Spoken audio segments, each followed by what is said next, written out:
प्रक्रिया, ये मेन विधि है आपके पौधे में भोजन निर्माण की। ठीक है, प्रकाश संश्लेषण की प्रक्रिया होती क्या है? क्योंकि आपको बताए थे कि 2 टाइप के क्वेश्चन होते हैं। ठीक है, एक ऑटोट्रॉफिक, एक हेटेरोट्रॉफिक। स्वपोषी, विषमपोषी।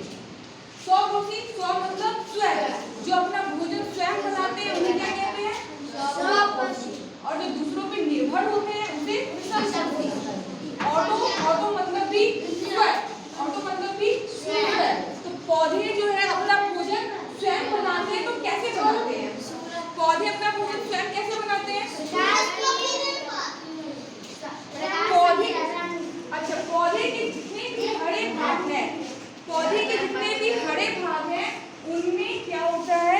सूर्य के प्रकाश को एब्जॉर्ब करने की क्षमता होती है। ठीक है, आपने देखे पौधे के पेड़ कौन सा पार्ट सबसे हरा है? पत्ता।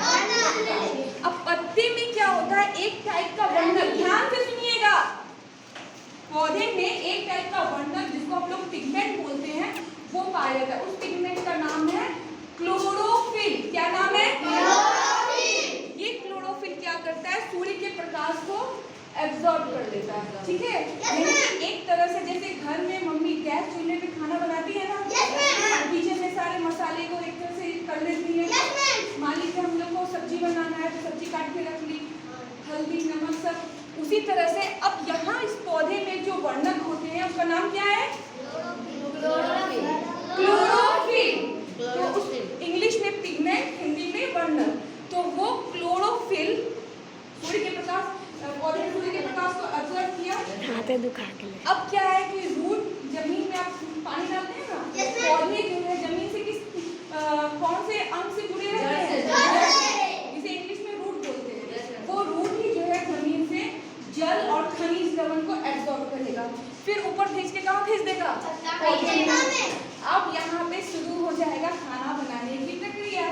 ठीक है, अब क्या हुआ कि यहीं पे अब वातावरण में, तो आपको पता है सबसे ज्यादा कौन सा गैस है वातावरण में? वायुमंडल में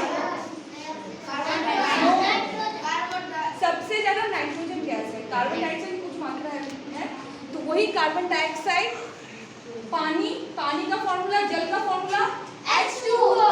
अब देखिए, वातावरण से लिया कार्बन डाइऑक्साइड, सूर्य के प्रकाश की मौजूदगी में H2O। अब ये क्या बना? आपका क्या बन गया? कार्बोहाइड्रेट। यही जो है पौधे को ऊर्जा प्रदान करेगा। ठीक है, और बाहर आपका निकल गया ऑक्सीजन। ये ऑक्सीजन जो है कहाँ चला जाएगा? वायुमंडल में। और ये वायुमंडल में, इसीलिए वायुमंडल में ऑक्सीजन के संतुलन का भी काम होता है।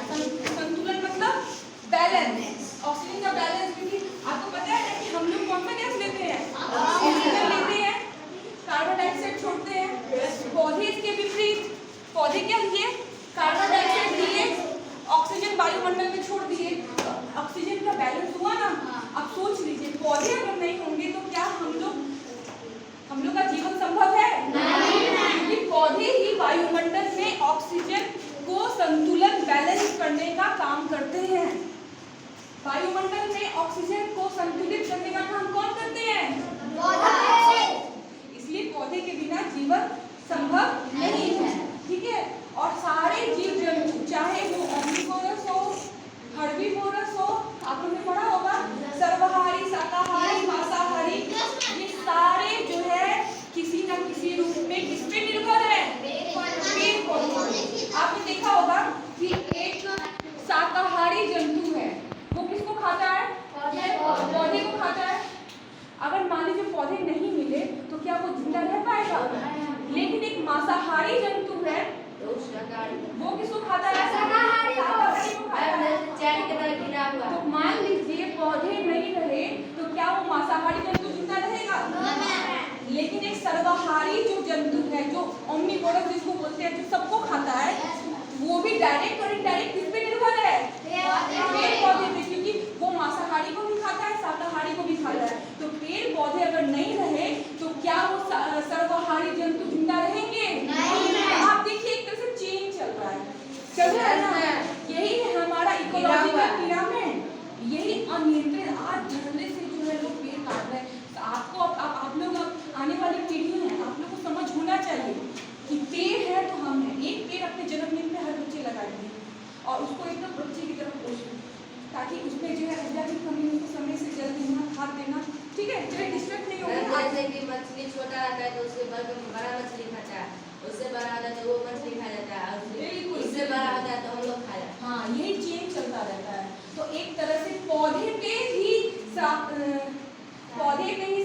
सस्याहारी, मांसाहारी और शाकाहारी, 3 प्रकार के जीव। ये तो किसने पढ़ना तक के हमने पढ़ा है। ये तीनों किस पे निर्भर है? पौधे। पौधे अपना भोजन कैसे बनाते हैं, समझ गए ये प्रक्रिया? क्लोरोफिल पिगमेंट किसको कहते हैं? पौधे की पत्तियों में पाए जाने वाले वर्णन का नाम क्या है? क्लोरोफिल। क्लोरोफिल। अब आप एक बहुत इंटरेस्टिंग चीज है, इसकी अन्य व्याख्या देखिए। एक विषम पोषी होता है, आपने यहाँ देखा होगा एक अमर बेल को, पीला पीला, जिसमें ना पत्ती होती है, ना ही कोई हरे रंग का कोई पत्ती नहीं, कोई स्ट्रक्चर नहीं, सीधा एक लंबा लंबा रहता है, लपटा हुआ। यहाँ पे आपने देखा होगा, उसका नाम है अमर बेल। क्या नाम है? अमर बेल। अब है तो वो भी सजीव पौधा है ना, लेकिन उसमें वो कैसे अपना भोजन बनाता है? क्योंकि मैंने तो आपको बोला कि जो है जितने भी हरे पौधे में जितने भी हरे अंग है उसके, वो प्रकाश को एब्जॉर्ब करने की क्षमता उसी में होती है, और क्लोरोफिल पिगमेंट भी उसी में प्रेजेंट होता है।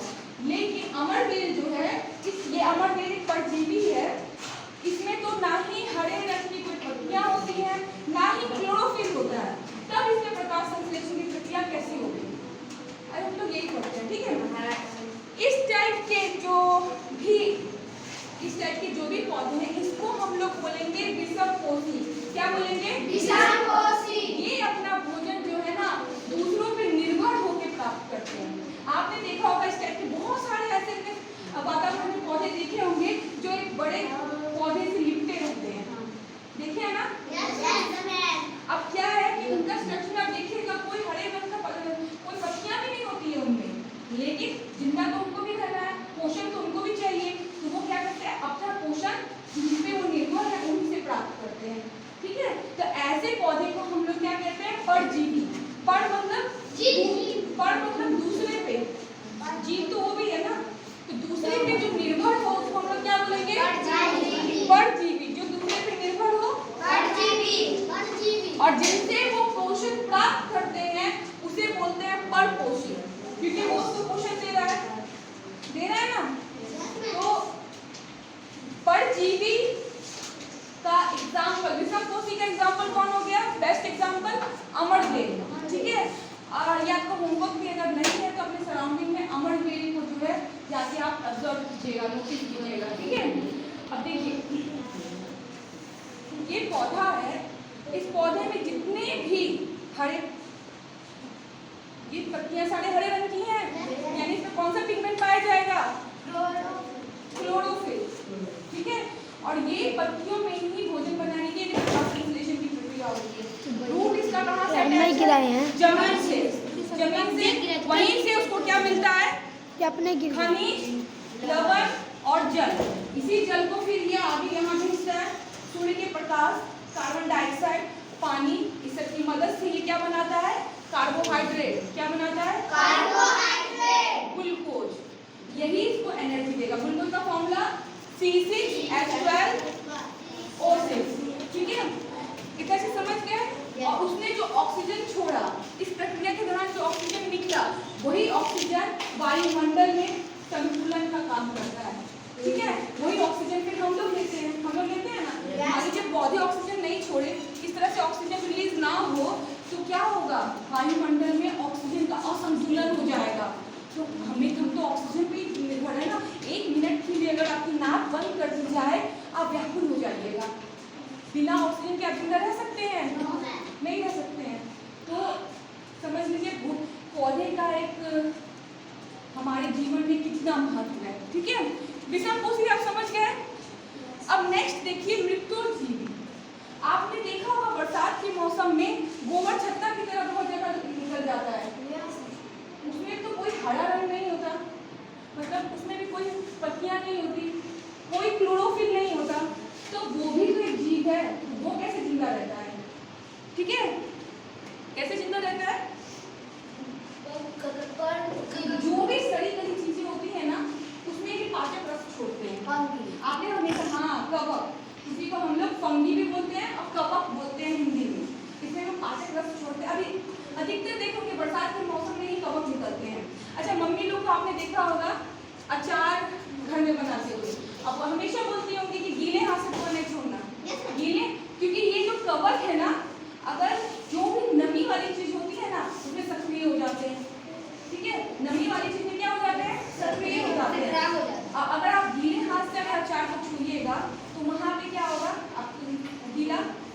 ना, तो नमी के कारण क्या होगा, उसमें कवक जो है पनपने लगेंगे। इसलिए आपने देखा होगा कि ड्राई हो जाता है। हाँ हाँ वही है कवक। अब आपने देखा होगा जितने भी ड्राई फ्रूट्स होते हैं, काजू किशमिश का एकदम टाइट करके उसको पैकेट में बंद रखता है। अगर मान लीजिए आप खरीद के लाए, पैकेट खोल दिया, किसी दिन उसको अच्छे से स्टोर करके नहीं रखे तो देखिएगा वो सड़ने लगेगा। वो सड़ने क्यों लगता है?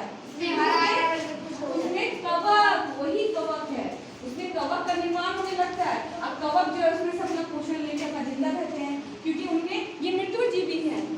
ये जितने भी सड़े गले पदार्थ हैं इसी में अपना पाचन तंत्र छोड़ के इसी से पोषण प्राप्त करते हैं, क्योंकि इनमें तो क्लोरोफिल होता नहीं है। क्लोरोफिल नहीं होगा तो प्रकाश संश्लेषण की प्रक्रिया कहाँ से होगी? लेकिन ये भी जीव है, जिंदा रहने के लिए इन्हें भी पोषक तत्व चाहिए, carbohydrate, protein, fat, vitamin, mineral. लेकिन कहाँ से प्राप्त करेंगे? ब्रेड खरीद के लाइए, कुछ दिन छोड़ दीजिए, देखिए ब्रेड का स्ट्रक्चर बदल जाएगा, कवक आ जाता है और उस ब्रेड को आप खाइएगा और ये बीमारी भी बहुत लाता है। बहुत सारी बीमारी बिनाई से लेके सब कवक के कारण ही होती है। इसलिए बोलते हैं कि जो है ध्यान दीजिए, जहाँ पे कवक बन जाए फंगाई, वो चीज को आपको खाना नहीं है। ठीक है, इतना चीज समझ गए? विषमपोषी किसको बोलेंगे? जो दूसरे पे निर्भर हूँ। बेस्ट एग्जाम्पल अमरवेल। बहुत दिन यहाँ अपने विद्यालय के प्रांगण में भी अमरवेल लगा हुआ था। अमरवेल जो है, और वो क्या है कि उसमें ना पत्तियाँ होती है ना क्लोरोफिल होता है, लेकिन वो अपना जो है भोजन दूसरे पे निर्भर होकर प्राप्त करता है, इसलिए इसको परजीवी भी बोलते हैं। और भी ये समझ गए? इसका बेस्ट एग्जाम्पल कवक है, गोवर्धन का। ठीक है, और कोई दिक्कत? तो आज हमने क्या सीखा? पौधों में पोषण कैसे होता है, प्रकाश संश्लेषण की प्रक्रिया और पोषण की अन्य विधियां। और भी बहुत सारे एग्जाम्पल जो हम नेक्स्ट क्लास में बताएंगे। कुछ ऐसे पौधे भी होते हैं जो कीट का भक्षण करते हैं, इसको घटपर्णी पौधा भी बोलते हैं। ठीक है, कोई भी कीट आपने कभी सुना है?